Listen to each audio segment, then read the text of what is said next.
नमस्कार, स्वागत है आपका बहुत बहुत हमारे खास कार्यक्रम सितारों के जाल में। और मैं हूं आपके साथ मनीषा पाटीदार। इस कार्यक्रम में हम आपको बताएंगे आज का दिन आपका कैसा बीतने वाले हैं और आज के विषय के बारे में हम जानेंगे। और इसी विषय पर हमारे साथ भोपाल से जुड़ चुके हैं ज्योतिषाचार्य अरविंद तिवारी जी। पंडित जी, आपका बहुत बहुत स्वागत है हमारे खास कार्यक्रम में। तो चलिए कार्यक्रम की शुरुआत करते हैं।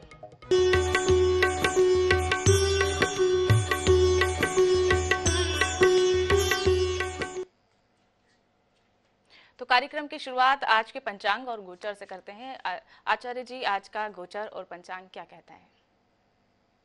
जी नमस्कार। INS 27 के जितने भी दर्शक की चाय को देख पा रहे हैं, उन सभी को बहुत बहुत नमस्कार। और विभिन्न प्लेटफॉर्म पे इस प्रोग्राम को देख उन सभी की मेरा बहुत नमस्कार। चलिए शुरुआत करते हैं ग्रह गोचर और पंचांग। तो आज का ग्रह गोचर कुछ इस प्रकार से बनता है। 21 सितंबर 2023 का दिन है, दिन गुरुवार का है। भाद्रपद मास का महीना चल रहा है। आज षष्ठी और सप्तमी तिथि दोनों ही हैं। आज का जो राहु काल रहेगा वो कुछ इस प्रकार से रहेगा। दोपहर में 1:30 बजे से 3 बजे के बीच में राहु काल है। इस समय कोई भी शुभ कार्य यदि आप ना ही करें तो बेहतर होगा। बाकी शेष समय जो भी आपको अच्छा लगे उसको जरूर करिएगा। आज का जो ग्रह गोचर बनता है वो कुछ इस प्रकार से बनता है। देखिए, सूर्य इस समय कन्या राशि में गोचर कर रहे हैं। वहीं चंद्रमा इस समय वृश्चिक राशि में, इस समय अनुराधा नक्षत्र चल रहा है। वहीं मंगल इस समय कन्या राशि में है। बुध इस समय सिंह राशि में मार्गी गति से गोचररत हैं। वहीं गुरु वक्री गति से मेष राशि में गोचररत हैं। शुक्र मार्गी गति से कर्क राशि में गोचररत हैं। शनि कुंभ राशि में वक्री गति से गोचररत हैं। राहु मेष राशि में है और केतु तुला राशि में है। तो ये था आज का ग्रह गोचर और पंचांग। जी आचार्य जी, तो आज हम बात करेंगे हिंदू धर्म में संतान सप्तमी का महत्व क्या है, पूजा कैसे की जाती है, आज विशेष पूजा में क्या शामिल कर सकते हैं, इसके नियम क्या है। तो आचार्य जी, हम आपसे समझना चाहेंगे। जी बिल्कुल। संतान सप्तमी हिंदू धर्म में सबसे महत्वपूर्ण एक पर्व माना जाता है। इस व्रत को करना हर भारतीय महिला या जिनकी भी संतान है या जिनके यहाँ संतान नहीं हो रही है उनके लिए करना बेहद जरूरी है। देखिए, जब भी किसी हिंदू में विवाह होता है वर और वधू का, तो पत्नी घर आती हैं। कई बार बहुत वर्षों तक उनके यहाँ संतान उत्पत्ति नहीं होती, या संतान होती है तो गर्भगृह गिर जाता है, या संतान होती है तो संतान उतना बेहतर तरीके से जीवन में अपनी उन्नति नहीं पाती है। कई बार इस प्रकार की घटनाएं हुई हैं। तो इन सब समस्याओं का एकमात्र हल संतान सप्तमी का व्रत है।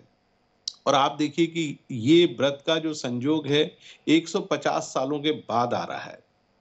तो ये अपने आप में बहुत ही महत्वपूर्ण है। अच्छा, इस व्रत को करने की कथा क्या है, ये हमारे दर्शकों को मैं थोड़ा संक्षिप्त में बता देता हूँ। देवकी जो थी, जो भगवान कृष्ण की माता थी, उनके यहाँ कई बार गर्भ गिर जाता था। बहुत परेशान थी और हमेशा इस बात को लेकर चिंतित रहती थी कि क्या वो कभी माँ बन पाएंगी, या माँ बनेगी तो उनकी संतान किस प्रकार से होगी। तो उनको वो कई ऋषि मुनियों के पास गई और सभी ने उनको यह सलाह दी कि आप भाद्रपद मास के कृष्ण शुक्ल पक्ष की सप्तमी को जो तिथि आती है उस दिन आप इस व्रत को करेंगे तो भगवान आपके घर योग्य संतान देंगे। इसी प्रकार राजा नहुष थे, उनकी पत्नी भी बहुत चिंतित थी, चूंकि उनके यहाँ कोई संतान नहीं थी। संतान को लेकर वो भी बहुत परेशान रहती थी। तो ऋषि मुनियों ने उनको कहा कि आप भाद्रपद मास के शुक्ल पक्ष की सप्तमी का व्रत करें। लेकिन इस व्रत को बड़े अलग प्रकार से किया जाता है। इसकी व्रत की क्या विधि है ये भी मैं अपने दर्शकों को थोड़ा संक्षिप्त में बतला देता हूँ। देखिए, आज के दिन जो है कुछ चीजों का विशेष ध्यान रखा जाता है। आज भगवान शिव, माता पार्वती की विधि पूर्वक पूजा अर्चना की जाती है। कैसे करते हैं पूजा ये मैं थोड़ा सा बता देता हूँ। सबसे पहले तो आपको जो आपका पूजा स्थान है वहां पर आप आटे का चौक बना लीजिए, और आटे का चौक बनाने के बाद उसके ऊपर एक लकड़ी का पटा रखिए और उसके ऊपर श्वेत या हरे रंग का जो वस्त्र आपको लगे या पीले रंग का वस्त्र भी आप बिछा सकते हैं। तो उसके ऊपर थाली रखें और थाली में भगवान शिव, माता पार्वती को आप जरूर बिठाएं, भगवान गणेश और कार्तिकेय के साथ, क्योंकि दोनों उनकी संतान थे। आप ईश्वर की पूजा कर रहे हैं तो उनकी संतान के साथ ही आपको पूजा करना पड़ेगी।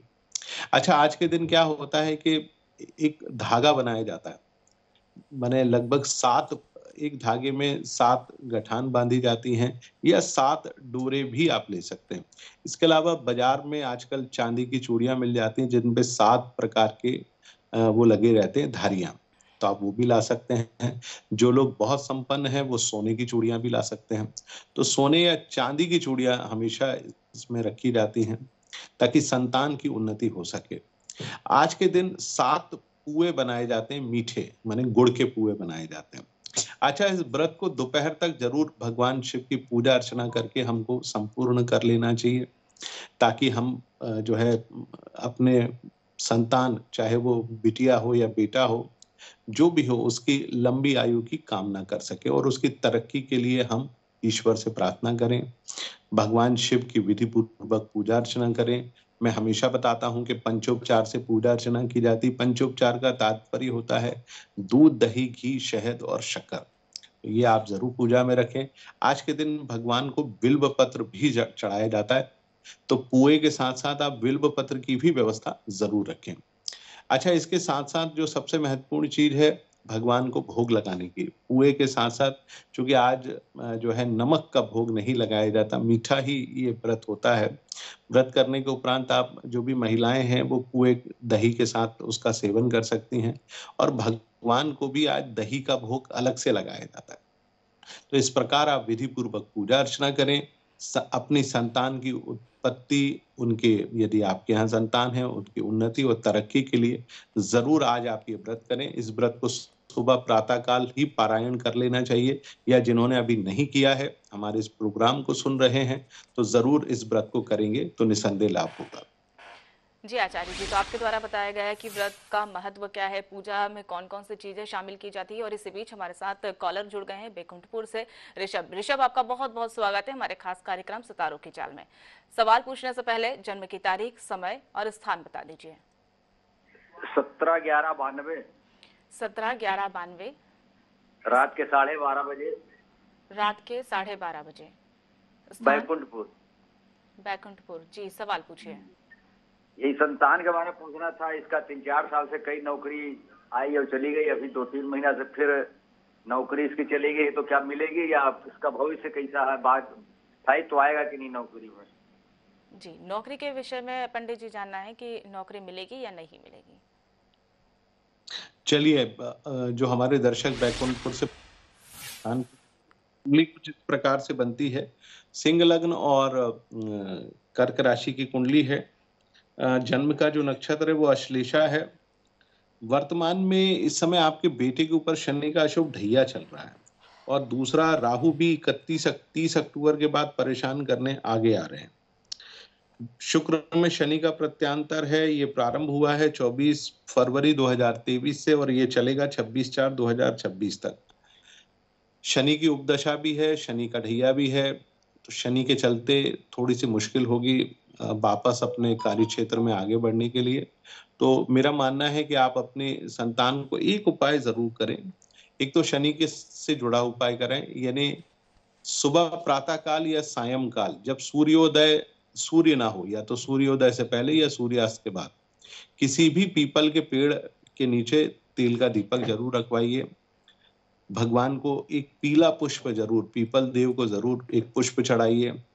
7 परिक्रमा जरूर करिए, उनको प्रणाम करके आइए। और सबसे महत्वपूर्ण चीज, एक मोती रत्न जरूर आप ऋषभ जी अपने बेटे को पहनाएं, जिसका वजन लगभग 28 रत्ती का हो। गोल मोती, माने बॉल शेप का मोती होना चाहिए। सीधे हाथ की सबसे छोटी उंगली में चांदी में जड़वा कर आप पहना दीजिए। मुझे लगता है इससे आपके बेटे को जरूर कुछ ना कुछ लाभ होगा। जी आचार्य जी, तो ऋषभ, आपके लिए आचार्य जी ने निदान भी बताया गया। और इसी बीच हमारे साथ एक और कॉलर जुड़े हुए भिलाई से, बसंत, आपका बहुत बहुत स्वागत है हमारे खास कार्यक्रम सितारों की चाल में। सवाल पूछने से पहले जन्म की तारीख, समय और स्थान बता दीजिए। मनीषा जी, आपको मेरा प्रणाम। प्रणाम। और आचार्य जी को मेरा कोटि कोटि प्रणाम मैडम जी। जैसा कि आजकल विषय चल रहा है संतान के लिए, तो मैं अपनी बड़ी बेटी विभा के लिए पूछना चाहता हूं उनसे, थोड़ा स्वास्थ्य वगैरह के लिए। तो उनका जन्म तिथि है 7 सितंबर 7/9/1985 85। 7 सितंबर 1985। जी जी जी। और समय है 3:55। 3:30 बजे दिन का या समय के? 3:55। अच्छा, ओके। साय और भिलाई, स्थान भिलाई। स्थान भिलाई। जी, सवाल पूछिए आप। जी जी। आचार्य जी को मेरा कोटि कोटि प्रणाम। और आज भी कितना अच्छा सुंदर विषय लेके संतान के विषय में कर रहे हैं, तो मेरे को ध्यान आया, मैं बेटी के लिए थोड़ा सा जानकारी ले लूंगा। और आचार्य जी नित्य अच्छे अच्छे सब्जेक्ट लेके करते हैं, मैं रेगुलर सुनता हूं उनको, बहुत अच्छा है। उनके लिए बहुत बहुत धन्यवाद। बेटी के लिए थोड़ा सा बता देंगे, स्वास्थ्य के लिए, खासकर स्वास्थ्य के लिए। विभा जी, बसंत भाई, आपको मैं बहुत बहुत ऐसे धन्यवाद देता हूं कि आप नियमित रूप से हमारे इस लोकप्रिय कार्यक्रम को सुनते हैं और आपको पसंद आता है। ये हमारे लिए यही सबसे बड़ी बात है। और आप सभी दर्शकों को हमारे इस प्रोग्राम के माध्यम से कुछ ना कुछ लाभ पहुंचे, यही इस कार्यक्रम का उद्देश्य भी है। तो बसंत भाई, आपके स्नेह के लिए एक बार पुनः धन्यवाद। विभा बिटिया की कुंडली कुछ ऐसी बनती है, मकर लग्न और वृषभ राशि की जन्म कुंडली है। आपने स्वास्थ्य के बारे में पूछा। दो चीजें बिटिया की कुंडली में है। देखिए, लग्नेश कुंडली के प्रथम भाव का स्वामी ग्रह शनि बेशक तुला राशि में दशम भाव में बैठा है, परंतु 29 डिग्री का होकर बैठा है, यानी उसमें किसी भी रूप में कोई शक्ति नहीं है, यानी वो शक्तिहीन है, जो कि सेहत के लिए सबसे ज्यादा महत्वपूर्ण है। तो बिटिया को संभव हो तो एक 10 से 12 रत्ती का नीलम रत्न सीधे हाथ की मध्यमा उंगली में बसंत भाई जरूर पहनाइए। लेकिन इसके अलावा स्वास्थ्य, खासतौर से पेट और पेट से जुड़ी हुई जो समस्याएं हैं, उसमें मंगल की भूमिका बहुत बड़ी है। मंगल अष्टम भाव में बुध के साथ कंजक्ट होके पड़ा हुआ है। तो नीलम के साथ एक मूंगा रत्न सीधे हाथ की मध्य जो रिंग फिंगर है, जिसको हम अनामिका कहते हैं, उसमें पहनाएं। परंतु एक और चीज मैं साथ में कहूंगा, पन्ना जरूर पहनाएं, क्योंकि भाग्येश बुध भी अस्त होकर पड़ा हुआ है, जिसके कारण बिटिया को जो लाभ मिलना चाहिए वो नहीं मिलता।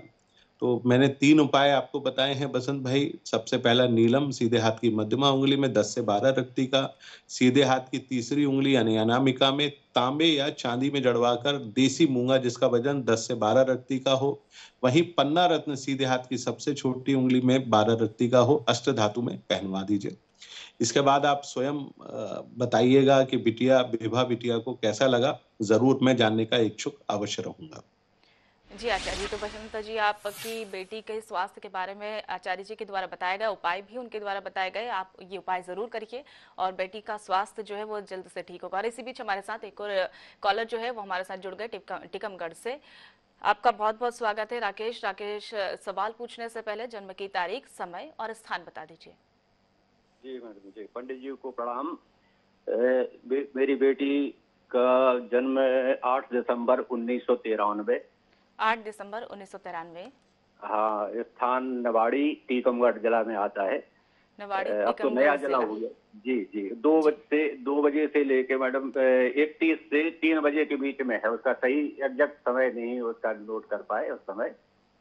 तो इसकी रिपीट करिए आप सब एक बार। समय दोपहर का है या सुबह का है? दोपहर 1:30 से 2:30 के बीच में। 1:30 से 2:30 के बीच में दोपहर का समय है। जी, सवाल पूछिए।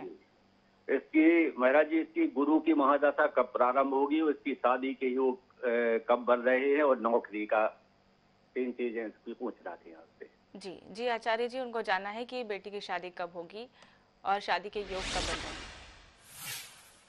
आपकी बिटिया के ऊपर जो गुरु की महादशा प्रारंभ होगी वो 24 मई 2025 को प्रारंभ होगी राकेश जी, और ये चलेगी 24 मई 2041 तक।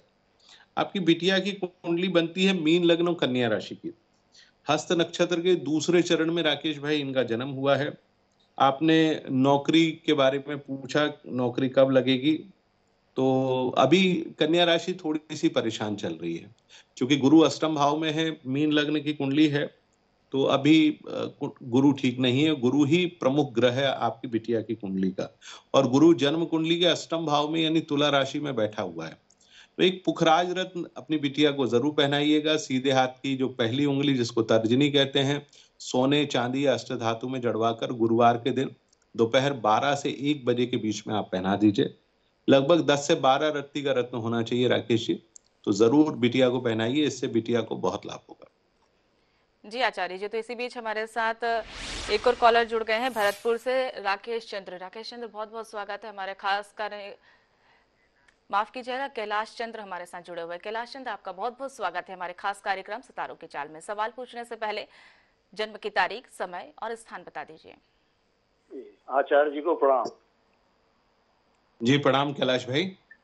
ये मैं हिंदू धर्म संबंधी कुछ शंकाओं का आपसे समाधान करने का समय समय पर प्रयास करता रहता हूँ, आप अच्छा गाइडेंस देते हैं। मेरी एक शंका ये है, श्राद्ध पक्ष के बारे में पहले पेपरों में आया था कि ये चतुर्दशी को जिन जातकों की मृत्यु होती है वो 2 तरह की होती है मृत्यु जीवन में, एक तो बुढ़ापा बीमारी से और एक एक्सीडेंटल, कोई दुर्घटना, आग जल या एक्सीडेंट कोई भी। तो उसमें ये बताया गया कई आचार्य द्वारा अखबारों में कि जिनकी सामान्य मृत्यु चतुर्दशी को हुई है, जैसे मेरे पिताजी कृष्ण पक्ष चतुर्दशी को हुई थी, तो उनके जिनको सामान्य मृत्यु हुई है चतुर्दशी को, उनका श्राद्ध अमावस्या को ही किया जाए, और जिनकी एक्सीडेंटल डेथ किसी भी तिथि को हुई है उनका श्राद्ध चतुर्दशी को किया जाए। तो ये शंका है कि मेरे पिता की मृत्यु सामान्य वृद्धावस्था और बुढ़ापे से हुई थी, और कृष्ण पक्ष चतुर्दशी, तो मुझे चतुर्दशी को ही करना चाहिए या अमावस्या? कैलाश भाई बहुत धन्यवाद। आप हिंदू धर्म और हमारे इस प्रोग्राम को बहुत ध्यान से देखते हैं, और आपकी आस्था भी इस कार्यक्रम के माध्यम से हम सब में है। तो मैं आपकी समस्या का समाधान किए देता हूं कैलाश जी। हमेशा श्राद्ध के बारे में बहुत सारे ग्रंथों में अलग अलग तरीके से लिखा गया है, उसमें सभी का निचोड़ एक ही है कि जिस तिथि को माने अमूमन जब भी अंतिम संस्कार जिस तिथि को किया जाता है उस तिथि को ही हम लोग श्राद्ध पक्ष में मनाते हैं, और उसी दिन हम उनके लिए जो मृत आत्मा है उनके निमित्त पिंडदान या विभिन्न कर्म करते हैं, ब्राह्मण को भोज कराते हैं। तो आप चतुर्दशी के तिथि के दिन यदि आपके आदरणीय पिताजी का देहावसान या गोलोक धाम को वो गए हैं तो आप उनको चतुर्दशी तिथि के दिन ही करिएगा, किसी और तिथि के दिन मत करिए। वैसे तो मेरा मानना है कि जो पितृपक्ष का पखवाड़ा होता है उसमें 15 दिन चतुर्दशी तिथि के अनुसार को तो करना ही चाहिए, लेकिन प्रतिपदा से लेकर अमावस्या तक, सर्व पितृमोक्ष अमावस्या है, तब तक जरूर करना चाहिए, क्योंकि जो पितृलोक होता है वो इन दिनों में पृथ्वी के सबसे ज्यादा नजदीक होता है, और न केवल हमारे पिता अपितु हमारे जितने भी पूर्वज हैं वो इस आस में पृथ्वी के पास तक आते हैं। चूंकि उस धाम में पानी नहीं है तो वो जल चाहते हैं, आपके जरा से जल तर्पण इत्यादि से वो बेहद प्रसन्न होते हैं, ब्राह्मणों को भोजन कराने से वो बेहद प्रसन्न होते हैं। इसके अलावा सबसे महत्वपूर्ण चीज, यदि आप उनके निमित्त गाय दान या विभिन्न प्रकार के दान इत्यादि करते हैं तो उससे भी वो बेहद प्रसन्न होते हैं। तो इस प्रकार के काम को करने से उनको बहुत लाभ होता है। तो मेरा मानना है कि आप इन दिनों में इसको जरूर करें तो ज्यादा बेहतर होगा। जी आचार्य जी, तो अब हम आगे प्रोग्राम को बढ़ाते हुए राशिफल के बारे में बात कर लेते हैं। आज के राशिफल क्या कुछ कहते हैं? जी बिल्कुल, शुरुआत करते हैं मेष से लेकर मीन तक, और सबसे पहले मेष राशि। मेष राशि वाले जातकों का समय आज बेहद कमजोर है, मन थोड़ा अशांत रहेगा, कामकाज में रुचि नहीं रहेगी, जो भी कामकाज करेंगे उसमें आपको सफलता उतनी नहीं मिलेगी जितनी की आप अपेक्षा करें। थोड़ा सा धैर्य बनाकर रखें, कल दोपहर के बाद से समय स्वतः ही ठीक होगा। अगली राशि की बात कर लेते हैं जो कि वृषभ राशि है। वृषभ राशि वाले जातकों का समय बेहद शानदार है। सप्तम भाव में चंद्रमा आपके आवश्यक कार्यों को बहुत तेजी से संपन्न कराने में मदद करेगा। प्रेम संबंध और वैवाहिक संबंधों में भी आपको लाभ की प्राप्ति होगी।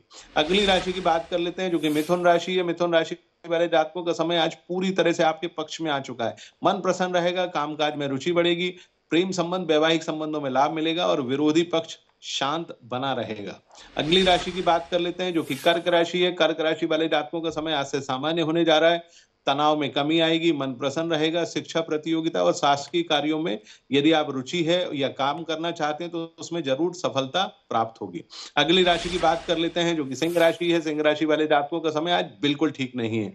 जितने जरूरी काम है उनको आप बिल्कुल ना करें, जो भी आवश्यक काम है उनको टाल दें। आने वाले 2-2.5 दिनों तक बिल्कुल भी ना करें तो ज्यादा बेहतर होगा।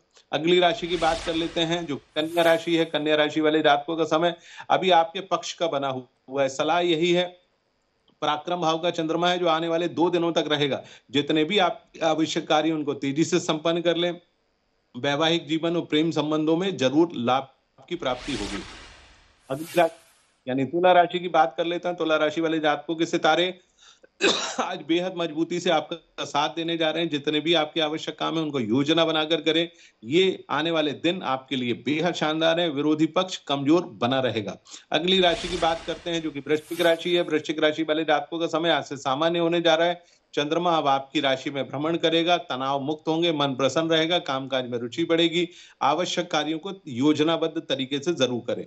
अगली राशि की बात करते हैं जो कि धनु राशि के। धनु राशि वाले जातकों का समय आज बेहद कमजोर है। लोग आपकी मदद करने से बचेंगे। कामकाज में रुचि नहीं रहेगी। किसी से व्यर्थ का वाद विवाद आप जरूर करेंगे। अगली राशि की बात करते हैं जो कि मकर राशि है। मकर राशि वाले जातकों का समय आज पूरी तरह से आपके पक्ष में है। चंद्रमा एकादश भाव में भ्रमण कर रहा है जिसके चलते धन आपको मिल सकता है। शासन या अशासकीय कार्यों में आपको सफलता मिलेगी। संतान को लेकर जो चिंता है उस में कमी आने के पूर्ण संकेत हैं। अगली राशि की बात कर लेते हैं जो कुंभ राशि है। कुंभ राशि वाले जातकों का समय आज सामान्य है, परंतु कोई जरूरी काम हो उसको अभी ना करें, वो ज्यादा बेहतर होगा। सलाह लेकर करेंगे तो ज्यादा बेहतर होगा। धन का निवेश सोच समझकर करें तो ज्यादा बेहतर है। अंतिम राशि यानी मीन राशि की बात कर लेते हैं। मीन राशि वाले जातकों का समय आज बढ़िया होने जा रहा है। चंद्रमा आज भाग्य स्थान में गोचर कर रहा है। यदि आप कामकाज से जुड़ी हुई यात्रा करने जा रहे हैं तो आपकी यात्रा सफल और लाभकारी रहेगी। प्रेम संबंधों और वैवाहिक संबंधों में आपको अनुकूलता मिलेगी और तनाव और परेशानी से मुक्ति मिलेगी। जी आचार्य जी, तो ये थी पूरी 12 राशियां और राशियों के अनुसार आज का दिन कैसा बीतने वाला है वो भी आपके द्वारा बताया गया है। तो आज के कार्यक्रम में हमने बात की कि संतान सप्तमी का महत्व क्या है, इसकी विधि क्या है, और ये सब तमाम से जानकारी जो है मेरे साथ भोपाल से जुड़े थे ज्योतिषाचार्य अरविंद तिवारी जी और उनके द्वारा साझा की गई। तो आचार्य जी बहुत बहुत शुक्रिया तमाम जानकारी साझा करने के लिए। तो फिलहाल सितारों की चाल में मेरे साथ इतना ही। आप देखते रहिए iNet न्यूज।